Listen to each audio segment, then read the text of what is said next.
We'll see. Hello, Warren. Hey, everybody. Hold on. Hi there. Hello, good afternoon. Second.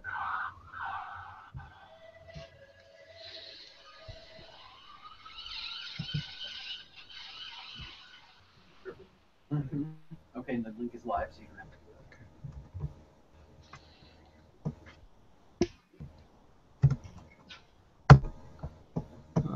Turn on. Okay, publish.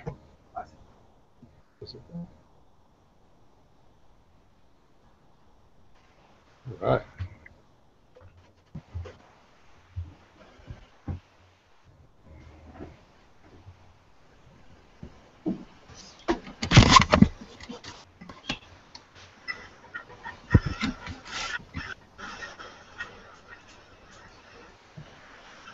Hello.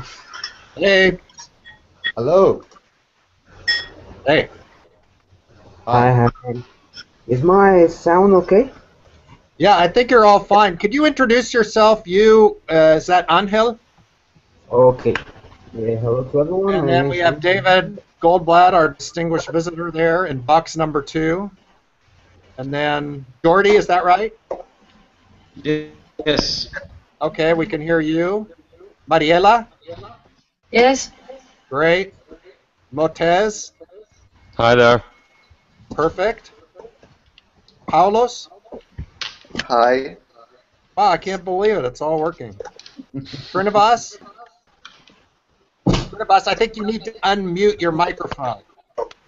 yes, sir. Okay. Hello, sir. Perfect. So I'm going to, for each of you, actually, the feedback doesn't seem bad. I think we... Yeah. Cool. So we're going to get started. We're broadcasting live to millions around the world right now. And thank you so much for to all the Sports and Society people for joining us. And thank you to David for being with us. We're really honored.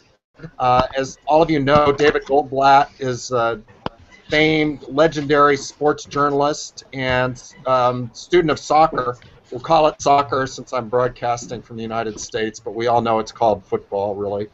And David is the author of several really influential, best-selling books. One, which is a massive tome, edging towards 1,000 pages, called The Ball is Round, A Global History of Soccer. Then more recently, around the World Cup, he published Futebol Nation, The Story of Brazil Through Soccer. And now he has a new book coming out. I think, is it out yet, David?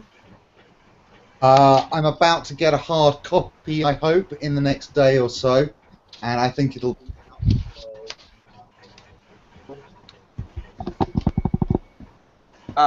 And his new book is called The Game of Our Lives, The English Premier League and the Making of Modern Britain.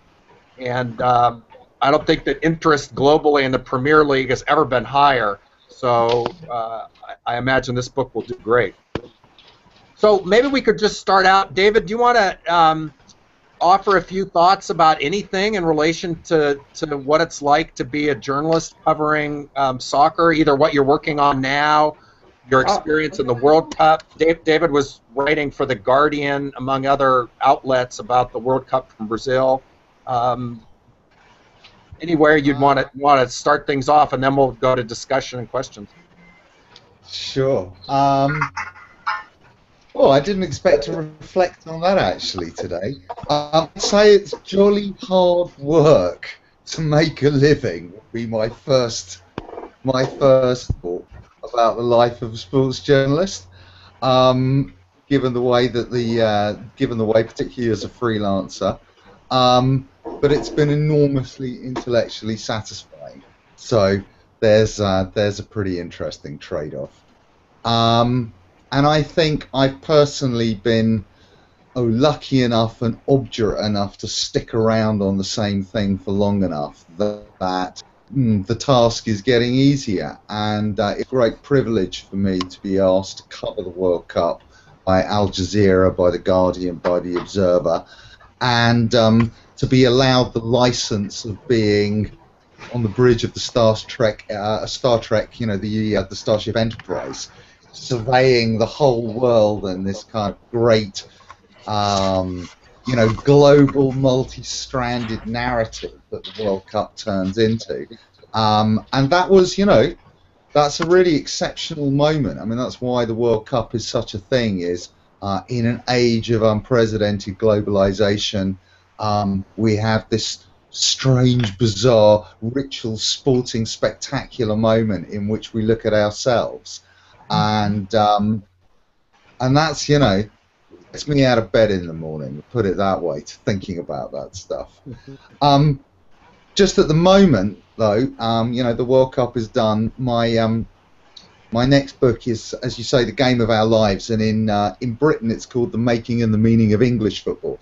And as I'm sure you're all aware, with the Scottish independence referendum about to happen, the whole question of Britishness or Englishness or Scottishness and what word you choose and what society you're describing is going to be ever more pressing and interesting. And my book really is actually about England rather than about Scotland, because it's the English Premier League. It's not the Scottish Premier League, though bizarrely it has Welsh teams in it. And this has been a long-standing project that I finally finished. And I came to it in a way because my editor said to me after the ball is round, slightly joking, "Oh, you lefties, you always want to write about the rest of the world, but you never want to look at home." And I said, "Okay, there's a gauntlet." And 5 years later, the thing comes out. So that's where I am at the moment. But let's hear what everyone wants to talk about. Fantastic. When you want to, with a question, just raise your hand, and if your microphone is unmuted, unmute your microphone. Anybody?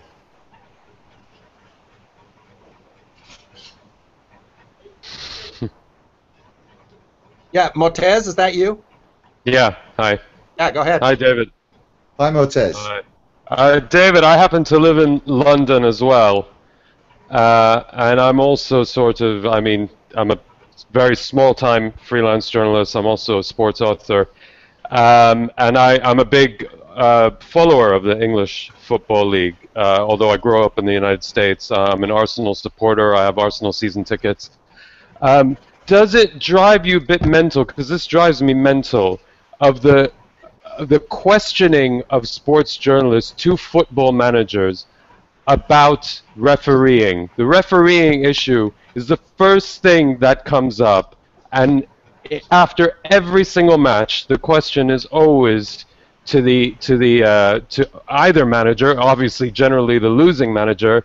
Do you think you were hard done by the referee? Do you think that was really a penalty? Do you think that was really a red card? Do you think this and that?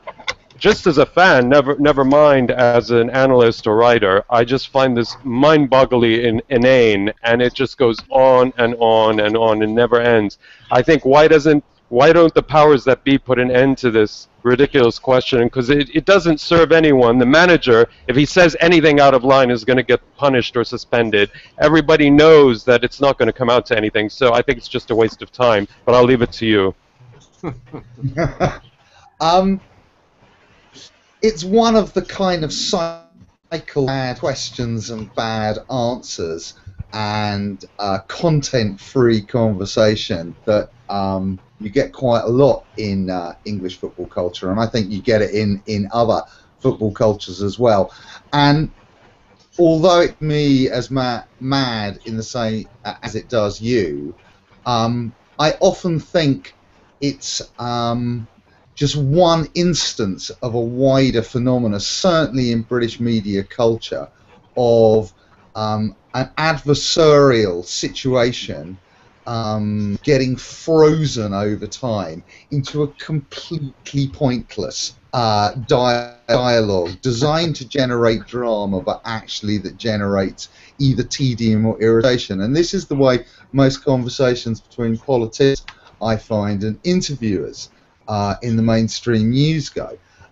Everybody sort of knows what, because actually the conversation is happening within such a tiny, minuscule, uninteresting, unreflective sort of sphere. So within that, everybody knows every sort of move and cut and thrust and parry that you can make, and everybody's stuck into it. And there isn't finding the alternative voices and circuits and conversations is the task.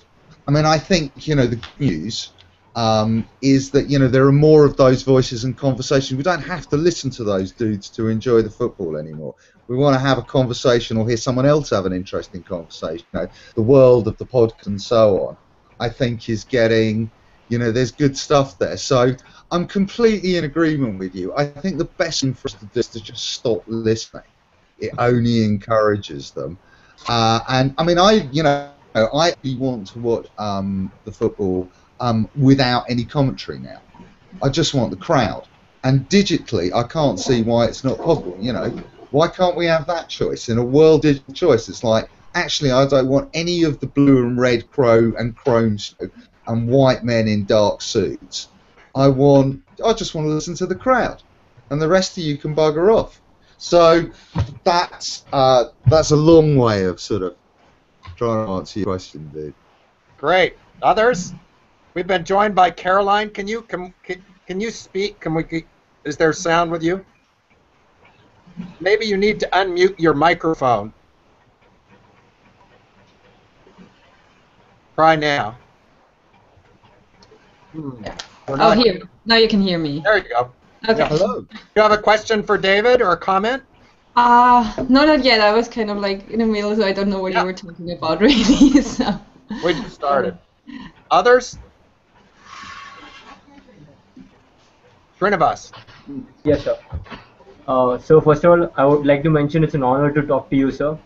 And my question is, so regarding this financial fair play policy which has been introduced, if you look at clubs like very rich clubs like Manchester City and Chelsea and Manchester United, so I just want to know your take on the FFP regarding Manchester City taking players on loan from their clubs. Like a recent example is like Frank Lampard. Mm-hmm. Like he has joined from. Yes, sir. No. Finish your question, please. Yes, sir. So because since Manchester City is very rich and they're buying clubs all over the world, like from MLS and other places, and they are loaning since MLS doesn't start till January, the new season, and English Premier League starts from August. So loaning, they are just bringing players from their own clubs, right? So they're just skipping this FFP policy, right? Mm-hmm. So I just want your take on that. So should it be a viable option or not? Or I mean, it seems to me that once you introduce, as in the same way that when we try and regulate the banking industry of the world and the finance industry of the world, this thing they do is then spend more money with more accountants and consultants to work out what are the ways to get around the regulations, or the tax system that you do. This is a game you play with powerful institutions who don't want to play ball and have their own agenda and are not socially minded. So I'm not surprised that they do this. I mean, it's the same deal with inflated values for sponsorship from corporations or institutions that are actually connected with the owners of City, and Etihad sponsoring of Manchester City, raised some pretty, it's just ridiculous. It was just ridiculous. I mean, it was another form of sort of soft loan subsidy, and I think this loan model that you're speaking of seems to me, it's another way that they're trying to get around that. So the sort of bigger question that occurs to me when I think about it is, first of all, how can you do as regulation better, right? And this is a problem in all other spheres of public policy. How can you close the loopholes? How can you devise clearer and more transparent regulation that delivers the ends that you want, so on and so forth.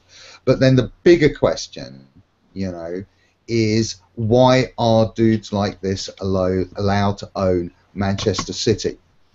There is the problem. It is the problem of ownership. Why is football club of any kind, and certainly in England, allowed to be owned as a form of private property?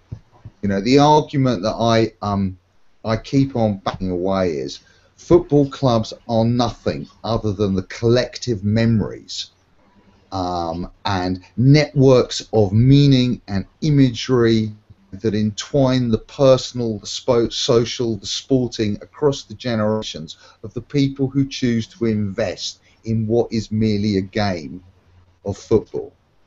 And that collectively produced culture, that collectively produced moment, it is a category mistake, you know, morally, to think that that could be privately owned. And you just, until we have some form of socialized ownership and real representation of the people who actually made it. I mean, what is Manchester City, man? You know, it's not the stadium, it's not the managers, you know, it's the fact that millions of people think it matters. So there's the problem, you know, and in England we are more guilty than anywhere, you know, of let happen both to our football clubs and to our kind of great Victorian infrastructural institutions. You know, no country in Europe has gone further than selling their water industry, their railways, you know, their sewage systems, the electricity system. You know, it's all gone. The family silver's gone, and what did it? You know, it's not even like it paid for anything other than tax cuts. You know, for you know who. So that's what that's where the question takes me. I hope, yeah. That's what I think.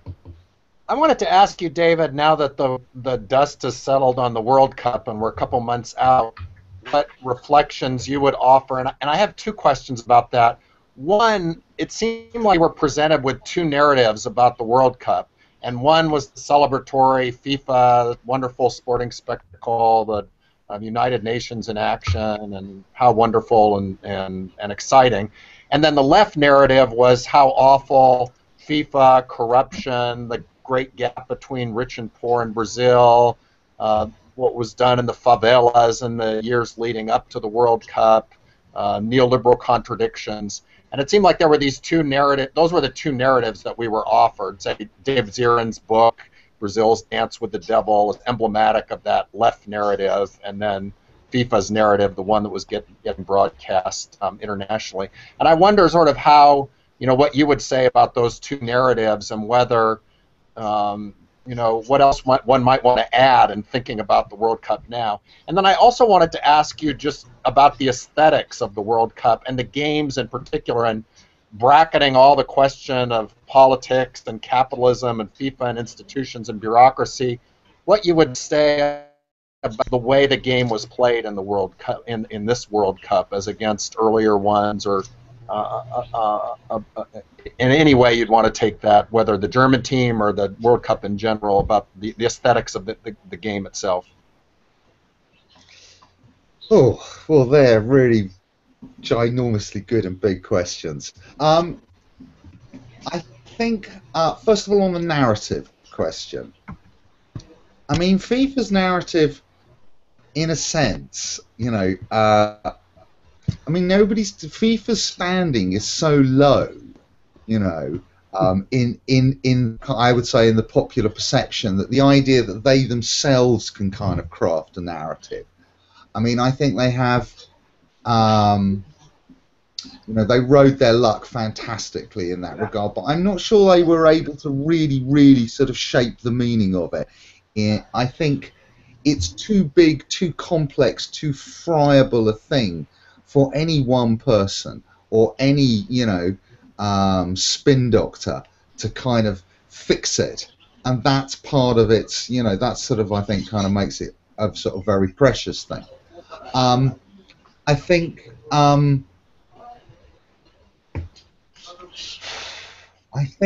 that it brought a lot of unexpected stuff in that, the sort of spontaneous nature of it.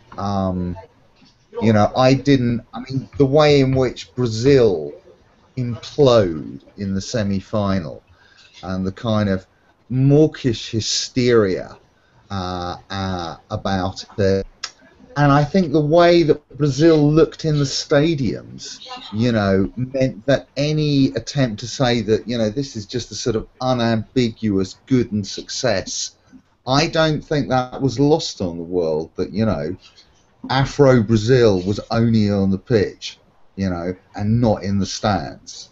I don't think that even in the most kind of manicured coverage, and there was a lot of manicured coverage available of the world, could the sort of, the complexities and inequalities, as well as the kind of triumphs and brilliance of Brazil, they couldn't be hidden away. And I think that's the thing, the protests, and I think it's much more, rather than just sort of like leftist writers generating narratives. I mean, there was a real material base to that narrative, which was, this gigantic outbreak of social protest during the Confederations Cup in 2013. And we can have a conversation about why there was or wasn't more of that. But, the Brazilian state had to show its teeth in the most unpleasant way. Opening day of the World Cup began with 3, police rioter incidents in and around Sao Paulo, with kind of those terrible concussion grenades going off as the kind of overture to the tournament. These things, these things will not be forgotten, I think. So I think it's more complex than that. And then, of course, the World Cup is also about the 32 narratives of the folks who are there. And how they sort of entwine together. And again, those are very uncontrollable and fall into neither the kind of complete disaster or the complete unabashed sort of triumph thing. There are so many more, that's the thing, there are so many more interesting stories in the world to tell. It's such a kind of, that's the great thing, we could tell actually much better stories than just this kind of slightly one-dimensional sort of models from either side of the spectrum.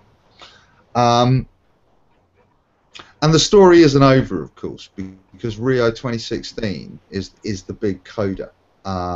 Because this is, if the narrative is about, what are the meaning of mega events, of sporting mega events, why do we place the globe under the sign of sport in this kind of extraordinary ritualized way that absolutely nothing else matches up to in kind of scale and kind of penetration of global popular culture?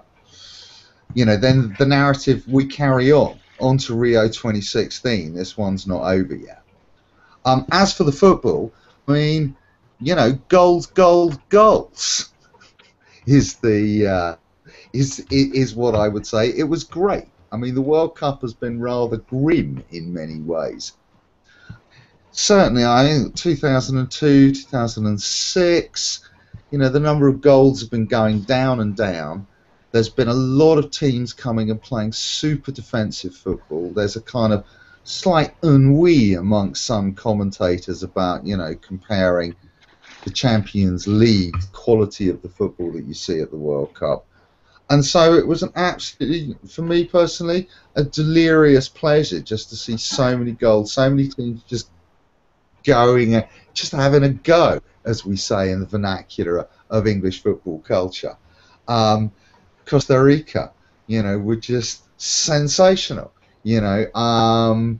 So many of the sort of small teams, Chile just went out and played, and that was fantastic.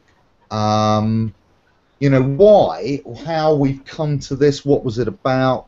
These are sort of really complicated questions.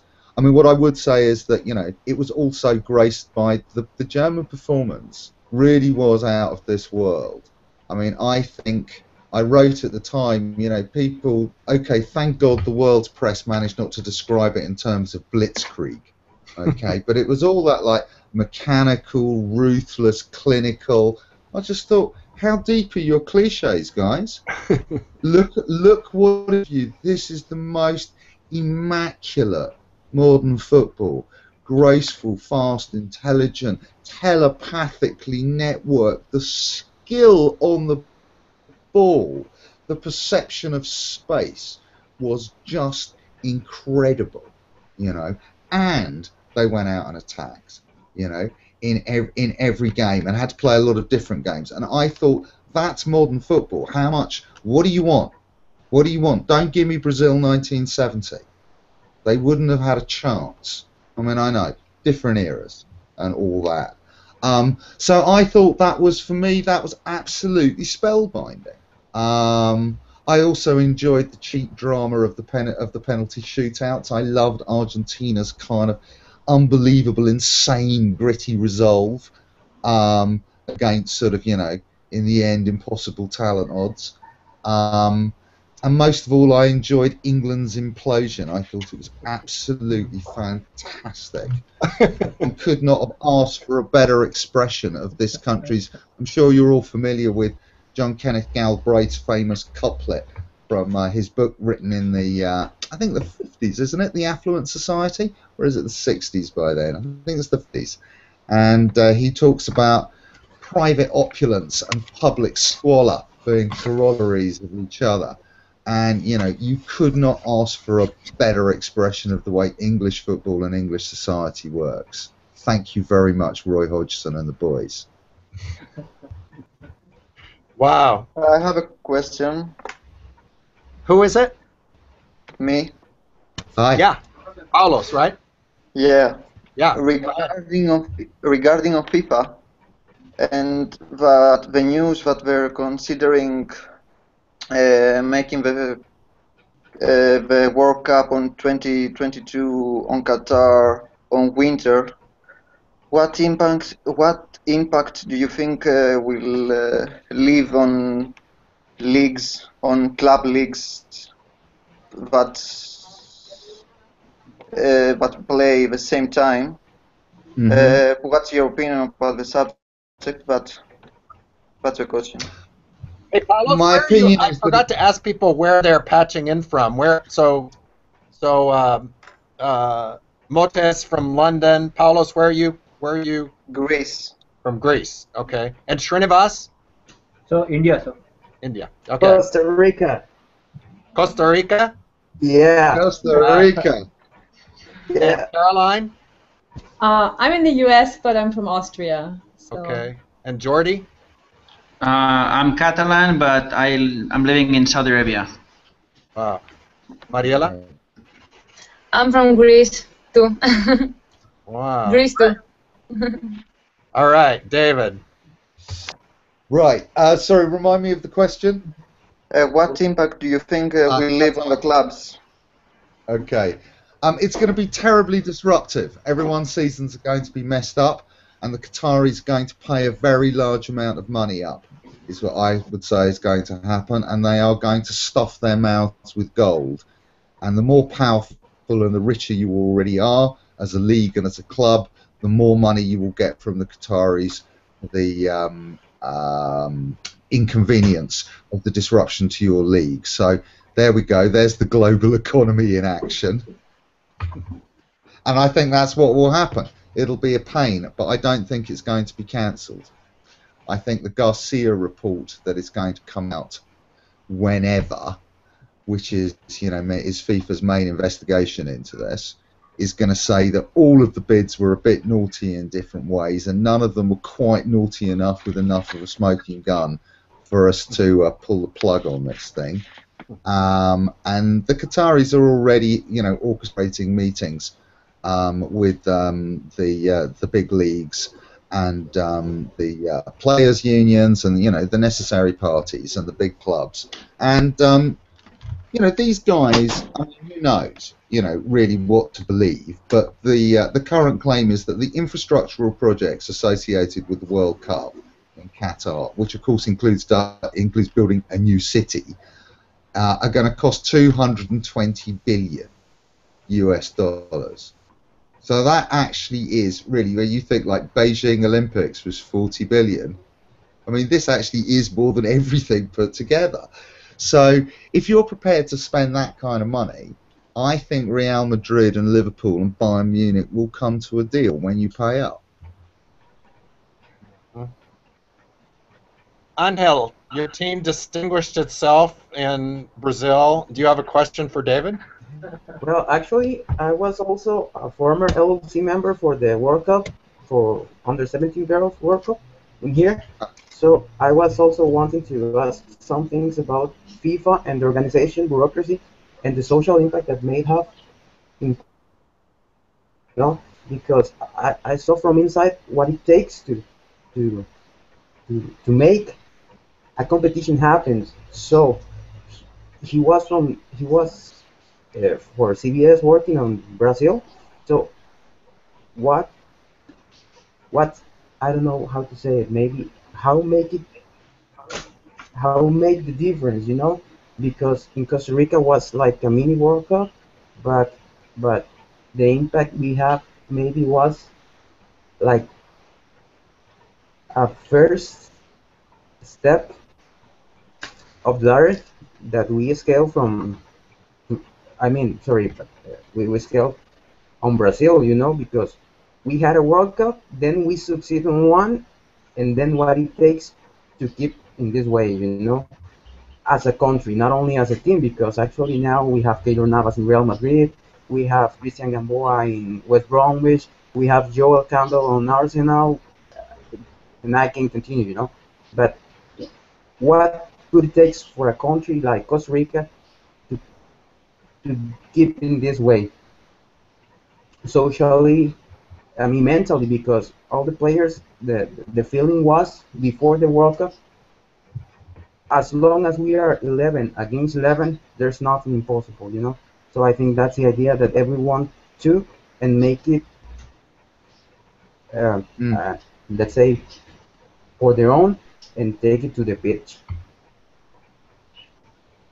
David, could you hear us a little hard? There's a lag with unhealthy sound. I mean, I think what the Costa Rica case, one of the things it teaches, or one of the things one learns from the World Cup, is that if you want your international team to play well, you must treat people with respect. You must treat your players with respect. And the financial issues that occurred amongst the African teams in particular, not all of them, but we know who, completely destroyed really the opportunities, because you have to have trust and mutual respect. And these guys were not being grasping and greedy players, because they have been ripped off so many times for so many years, as so many players are by their football associations and their clubs, that they said, enough, basta, we're not doing it, and rightly so. And I get the sense, I don't know the details in Costa Rica, but that was a happy team.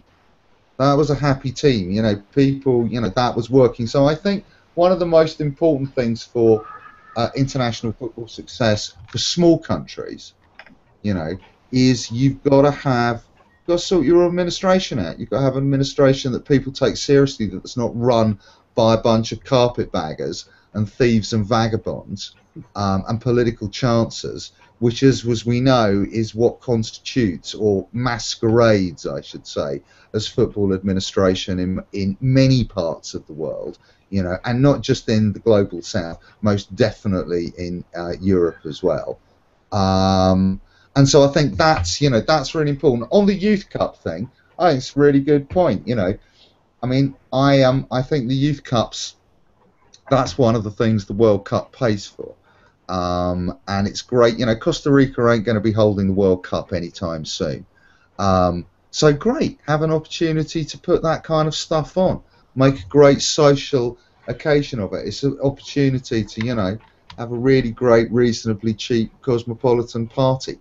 How nice. I mean, there are good ways and bad ways of doing this. Some are more or less commercial, but what a great opportunity for anywhere to have. David, we have a question from somebody watching online, Felipe Miguel, who asks you, what do you think about how the English press treated the Suarez phenomenon? I'm Uruguayan. Here there is a lot of talk about how the press crucified Suarez, which is why the victory over England was celebrated here.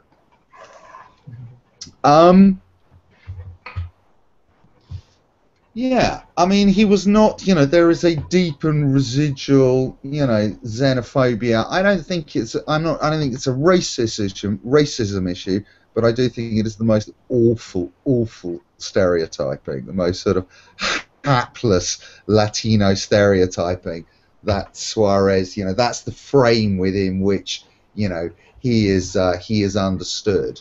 I mean, he has not helped himself. Bless him. I love Suarez. I mean, that's the thing.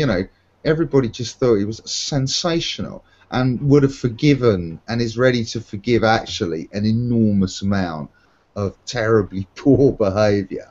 But he has not always sort of helped himself. Again, it's a sort of bad dialogue going on, between a press that always wants blood, players, so hard, man. He can't speak English properly. So you're just going to get fried most of the time in a kind of media world. And it's, I sort of feel for him at that level.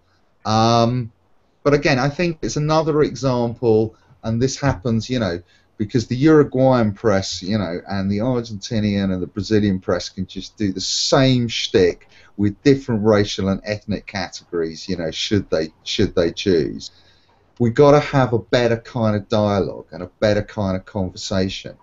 That's not to say that, we condone people biting people. I mean, that's, again, it's sort of like part of the wonderment for me of football is that you start having kind of a moral conversation about obligations and duties and behaviour and restraint and punishment, blah, blah, blah, blah, blah. And, like, great.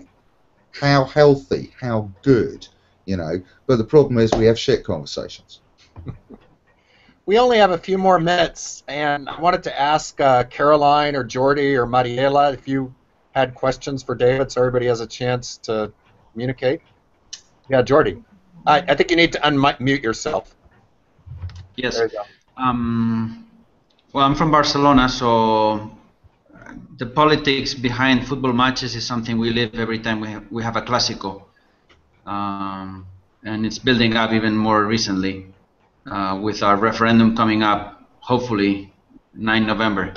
So I was trying to get your feedback on what's your opinion about all the investment that FIFA is doing in grassroots development, and this is what I'm seeing firsthand here on the investment and the effort they're putting into reaching other countries, and India is an example of how they want to broaden their reach, and I think they're like a virus, they want to spread out, killing other sports, and I'm afraid this is something that will kill cricket soon. As it's killed other sports in Spain, basketball, swimming, cycling. I'm just waiting for La Vuelta or the Tour de France to collapse in front of football. So if you had any feedback on your views on grassroots and football development. I like the virus metaphor. David. Yes, now there's a question from left field. How pleasing. I don't think that we should allot too much power in this process to FIFA alone. The idea that it is, the sort of the imperial spearhead here, or the malevolent imperial plot to take over the world. I mean, FIFA doesn't control football. It isn't football. It may hold football in a sense in trust for the rest of the world, and it may orchestrate, international football between football associations. But the idea, they can't control the thing themselves. And, what I think is, the World Cup, of course, is one of the reasons, for example, football has become more popular in India.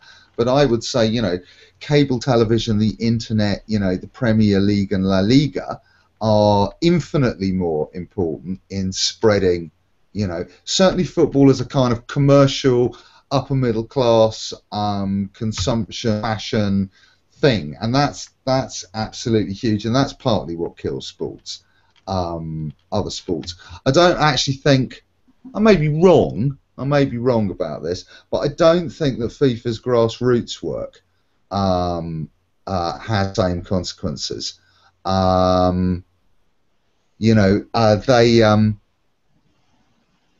mean, a lot of the stuff actually that, it's not a huge amount. It actually turns out to be about 100 million over 4 years, so £25 million a year, which is very big news in Rwanda, but not very big news, obviously, in the grand scheme of things.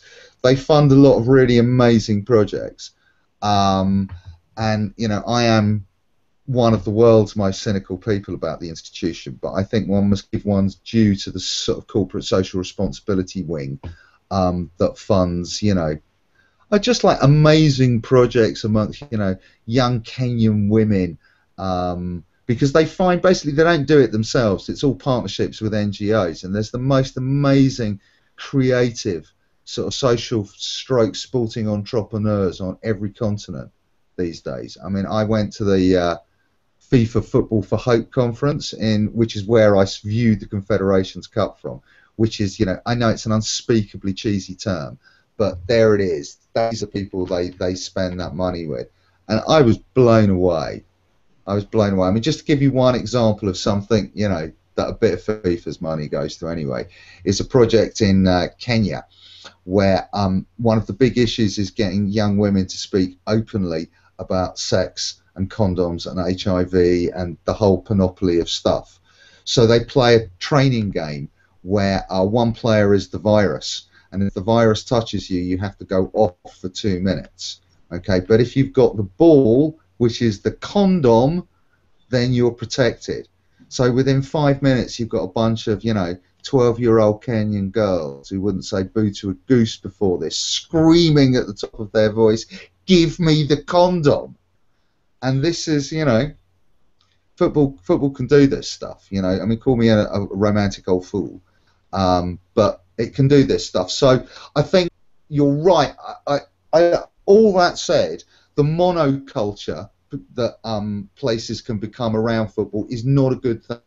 Is absolutely not a good thing. I am completely against. I am a cricketer myself.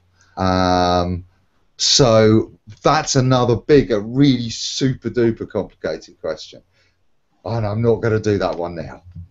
Mariela. Can you? I think you need to unmute yourself. Yeah. Hi. I want to ask about U.S. and soccer. Why you think that such a big country and we listen 30 years and no, I don't listen 30 years, but that okay, U.S. Soccer in U.S. will be big, will be bigger and bigger. But what's the problem? It's like maybe people don't like it, or it's like the programming of the federation, or the salary cap, or what is? I don't know. It's like okay, yes. You'll forgive me if I say I think the premise of your question is wrong. And I say that because I think football is popular in the United States. It's not a minor sport anymore. It's not a bit part. Soccer is popular in America, full stop. Is it more popular in terms of money and cultural weight than NFL or baseball? No. But, America is a continent-sized country, and football unquestionably has its place as a grassroots phenomena, as a commercial, professional circuit, and as a wider and really interesting popular culture. I mean, for example, more people watched the last day of the Premier League last season, right, in the United States on television than in England. Yeah, so maybe. I mean, yeah. When I went to New York earlier this year, in March, I didn't see a single Yankees shirt, but I saw dozens of people in Chelsea shirts, Arsenal shirts, Man City shirts, Real Madrid shirts, Barcelona shirts. I think the first kind of really interesting. Football writing, football magazines, football websites. This is America, so there's amazing energy out there for this. And of course, you've got this. What's happening is that in the same way, maybe this is too trite, okay? But I think look at the Obama coalition and look at the football coalition. It's upper upper middle class, educated, white professional men, women, and Latinos. The African Americans are still hanging in there with the NBA, but that is the coalition that makes football. Women's football is so huge in America, participative as well as, you know, the emergent professional circuit. I mean, extraordinary. You know, and then you've got the, as I say, you know, the professional circuits, and you've got the Latino blue collar circuits that are now finally beginning to come together. And man, I mean, you know, America's going to be 35% Latino one day pretty damn soon, or whatever it is. It's the future. So I kind of think football is, you know, the bit of football, or, you know, and it's all the bit of America that I love as well. So as a sort of foolish political optimist, I think it's America is changing, and the growing popularity of football, not just as a kind of minor thing, but as a real part, you know, of what is a very diverse mainstream, is testament to that. Mariela, what are those medals there in the background? Did you win those? No, it's basketball medals. Can we give the last question to Caroline? Yes, my question is actually related to the both before. So I'm in the US now, and I can say that soccer, I'm in the Midwest, so I'm not on the coast where it's probably more popular. But it's a big thing. A lot of my friends started watching soccer this summer here. So, and I've lived in Africa for some time and whatnot, and I was always struck by, so what do you think makes the fascination of soccer across so many different societies, classes, cultures around the world? I mean, and that it's replacing a lot of those like more popular local sports, that it's just so easy for it to kind of spread like that, and that people pick it up no matter where they are. So what is it about soccer that just outcompetes all these other sports? Why is it not basketball? Or, I don't know. Well, I'll tell you why it isn't with basketball. It's too many goals, and the court is too small. You can only get 25,000 people around a basketball court. But if you're going to have a game that is the avatar of your civilization, you want to put 100,000 people around it. So I think that's why in the end it rules golf out as well. The audience is too fragmented. I mean, I think it's a question partly about the nature of the game itself, and it's about the historical context in which it emerged and the cultural baggage that it first carried. And then it's been about a set of decisions and interactions and developments that those have sort of generated. So the game itself is so simple. You know, there are just 13 rules, and you know, you don't really even need to know the rules to sort of just play. You can just start playing. You can watch for 15 seconds and you kind of got it. You know, you don't really need the pitch. You don't really need the goalposts. You just need another person, and you just need the ball. So cheap, flat, easy, playable on any surface, grass, sand, tarmac, indoors, outdoors. You know, and it's so interesting how in children's football culture, the offside rule, everybody has to work it out. You get it. It's almost like, it's great. You don't have to read the rules to know that you've got to work out some way of that goal hanging, not happening. I think it is, it allows of so many virtues. There's not just one type of player or one type of play or one body shape or one way of doing it. You know, the balance of physicality and skill, the balance of individualism and collectivity, I think, poised more perfectly than in any other game. And it retains somehow impossibly an unpredictability, a degree of chance and uncertainty about it. I mean, it remains the case if you look globally at the kind of at the average odds of favourites on the betting indexes of the world in all the different sports, you find favourites are still always the longest shots in football compared to NBA games or baseball games, you know. And those guys know that unpredictability is real. You know, the worst teams sometimes really just can win, and I think humanity craves that, and it just makes for the most unbelievable sort of narrative possibility. I think the rarity of goals is incredibly important.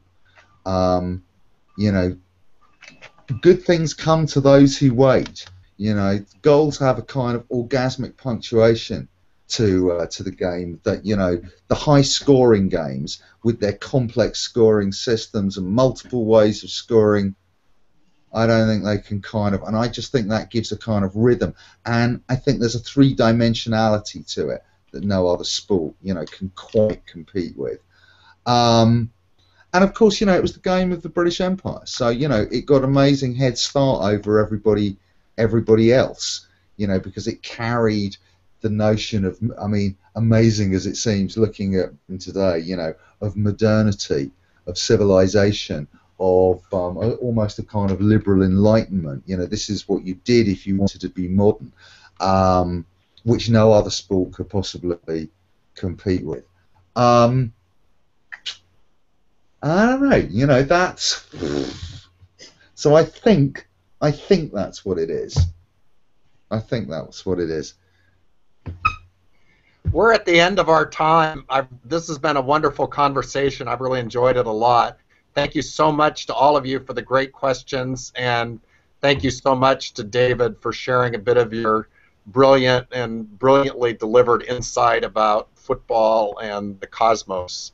Thank you so much, and we'll all keep in touch across this little planet. Bye-bye now. Thank you.